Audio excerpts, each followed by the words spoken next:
పై Congress Parigi MLA Rammohan Reddy స్పందించారు. కాంగ్రెస్ పార్టీలోకి వస్తున్న బీఆర్ఎస్ నాయకులు స్వచ్ఛందంగా వస్తున్నారని, కాంగ్రెస్ హయాంలో జరుగుతున్న అభివృద్ధిని చూసి పార్టీ మారుతున్నారని తెలిపారు.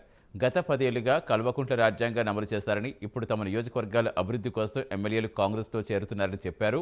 రేవంత్ సీఎం అయ్యాక అనేక సంక్షేమ పథకాలు అమలు చేసినట్టు చెప్పారు. ఇక జూలై 28న వికారాబాద్ జిల్లా పరిధిలో నావీ రైడర్ స్టేషన్ కూడా ప్రారంభం చేయబోతున్నట్టుగా ఎమ్మెల్యే రామ్మోహన్ రెడ్డి తెలిపారు. ఈ విధంగా అబండాలు వేసి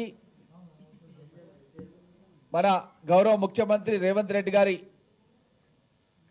నేతృత్వంలో మంత్రి మండలి ఎప్పటికప్పుడు సమస్యలు పరిష్కరిస్తూ ఒక సుపరిపాలన ప్రజాపాలన అందిస్తున్న సందర్భంలో ఓర్వలేక కేటీఆర్ తన బృందాన్ని తీసుకొని పోయి ఈరోజు ముఖ్యమంత్రిని అవమానపరిచే విధంగా గవర్నర్కు వినతి పత్రం ఇవ్వడం అన్నది ఎట్లా ఉందంటే వీళ్ళ పరిస్థితి 100 ఎలుకలు తిన్న పిల్లి తీర్థయాత్రలకు పోయిందంట.